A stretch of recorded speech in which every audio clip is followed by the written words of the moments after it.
Olá, meus queridos do sétimo ano, como vocês estão? Aqui estamos nós para mais uma aula de língua portuguesa. Vamos concluir a atividade que nós iniciamos na aula anterior. E para isso, eu peço que você pegue o seu livro 2 para que eu possa fazer as explicações da atividade.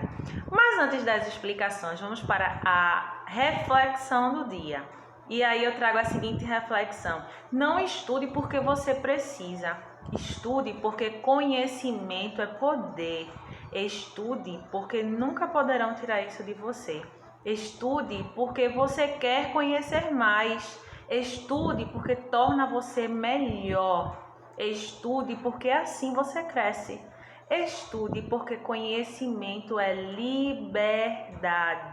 Já pararam para prestar atenção em quantas possibilidades o estudo pode nos oferecer? Então, não estude porque você precisa, estude porque você reconhece que algo é essencial para o nosso crescimento.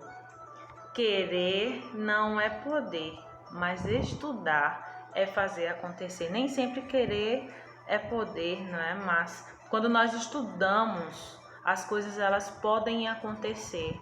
Porque nós estamos envolvidos, nós estamos buscando, nós estamos lutando pelos nossos objetivos. Então, meus queridos, sigamos nessa caminhada, nessa trilha do saber, pois ela tem uma grande importância para o nosso crescimento intelectual e para profissionais que seremos e cidadãos que somos.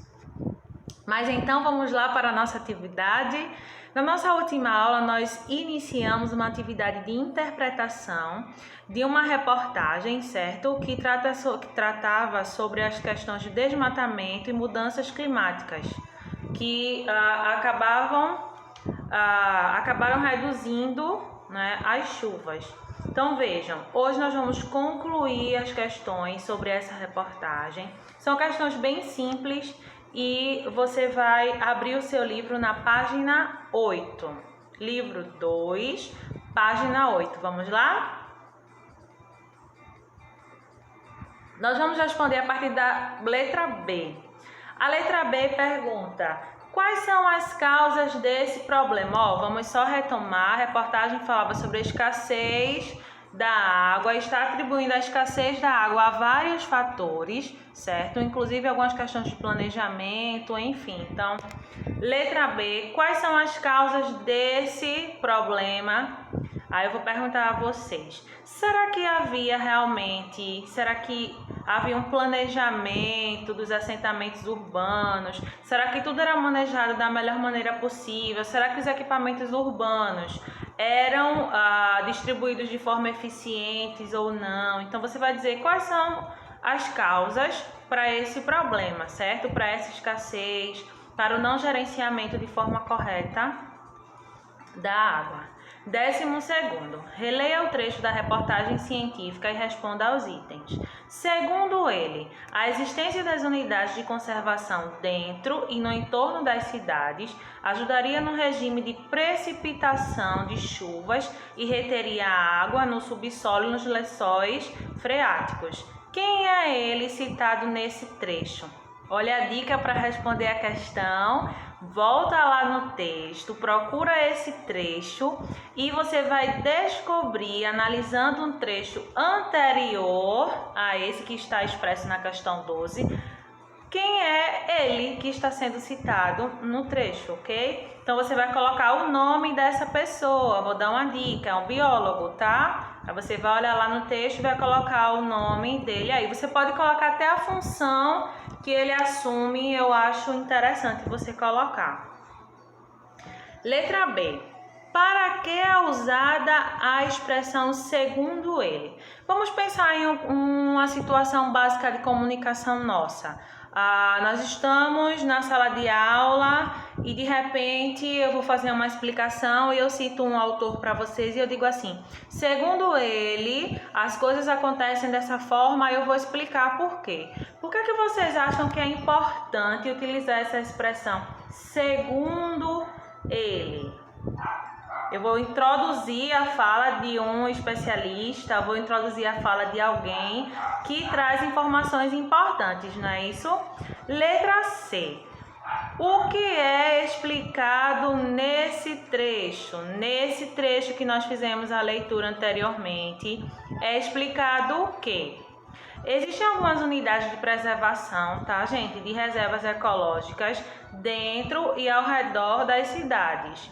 E isso pode ajudar na ocorrência das chuvas e a reter a água no subsolo. Então, o que é explicado nesse trecho, você vai fazer a leitura do trecho e você vai explicar basicamente isso, que existe unidades de preservação nas cidades e próximas cidades que vão ajudar na ocorrência de chuva e também a reter a água no subsolo. Letra D.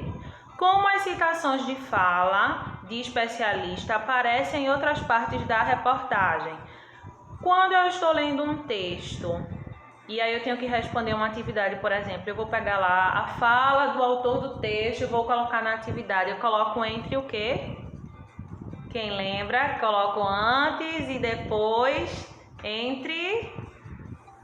Começa com A. Outro ponto que eu posso usar, outro tópico que eu posso usar para destacar a fala do especialista ou da pessoa que está sendo relevante por seus comentários no texto seria a utilização de verbos, né? Por exemplo, o menino disse, verbos de dizer.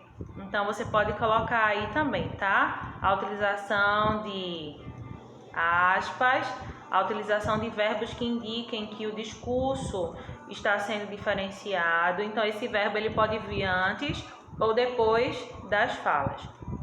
No próximo capítulo, nós vamos estudar sobre o gênero reportagem jornalística. Vejam, agora nós estudamos reportagem científica, nós vimos que tem um cunho mais científico, são informações mais baseadas em pesquisas, né, em dados, enfim. E depois nós vamos ver qual a diferença, então, da reportagem científica para a jornalística. Mas agora chegou o momento de produção. Vamos fazer a leitura do que está sendo indicado no tópico Sou Ético e você vai precisar produzir e encaminhar para o meu WhatsApp a sua produção, ok? Então, nós temos o seguinte: segundo informação do Ministério do Meio Ambiente no Brasil, cerca de 1,5 milhões de sacolinhas plásticas são distribuídas por hora. Essas sacolinhas, descartadas de maneira incorreta, podem entupir bueiros, parar rios e mares ou prejudicar animais que morrem ou ficam presos nelas.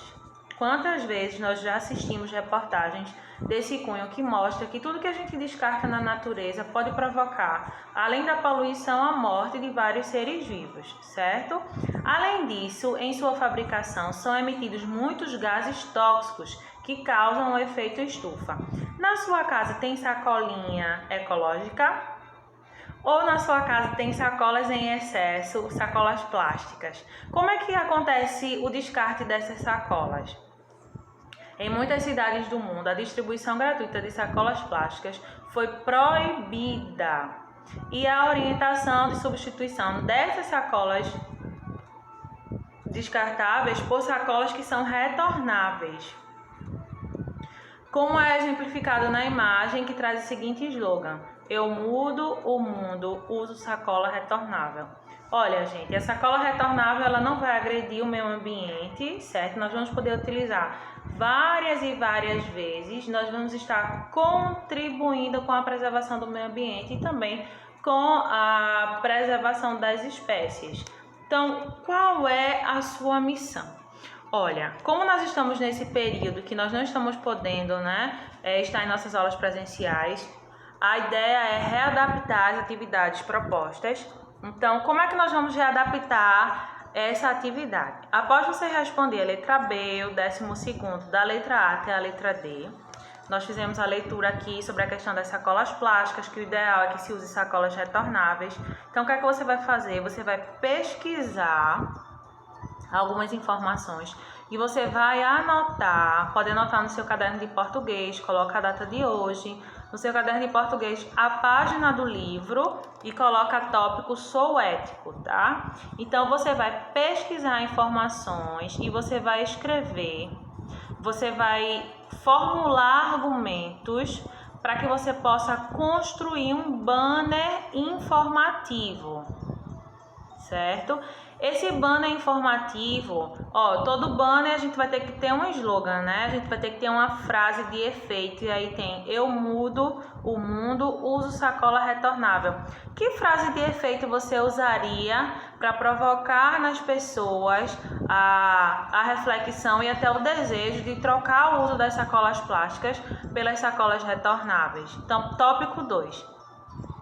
Além dos argumentos, cria um slogan a fim de chamar a atenção das pessoas para o uso de sacolas retornáveis.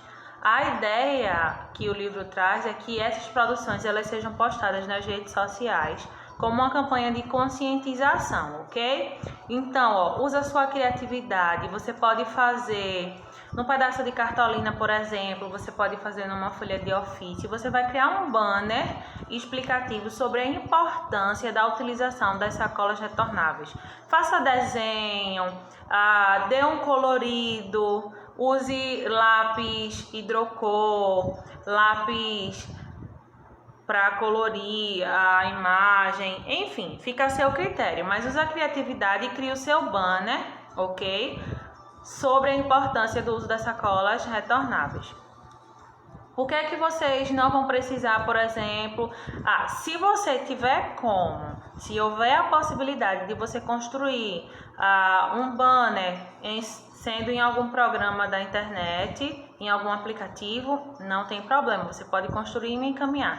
Mas caso você não consiga, você vai fazer na folha de papel normal, vai me encaminhar e eu vou escanear a sua produção, ok? Lembrando que o objetivo é um banner que explique a importância de não utilizarmos as sacolas plásticas, mas sim sacolas retornáveis. Você também pode fazer o seu banner utilizando recortes. Você pode recortar a imagem da sacola plástica e fazer o desenho da retornável, enfim, fica a seu critério como é que você vai construir.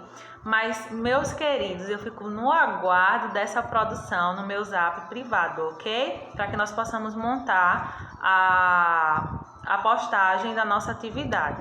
Então, essa é a nossa atividade do dia, responder as questões e também produzir esse banner explicativo. E assim que você concluir a sua missão do dia, ela está finalizada. Nós temos mais alguns tópicos aí que seria, antes de você apresentar, socializar as ideias sobre o banner, seria você mostrar a primeira versão para discutir os argumentos, se estão de forma positiva ou não, mas nesse caso seria se nós fôssemos fazer a socialização em sala de aula e se a atividade fosse feita em grupo, ok? Se você precisar de auxílio, se você não compreendeu de fato o que é que você precisa fazer, pode entrar em contato comigo que eu estou disponível para ajudar.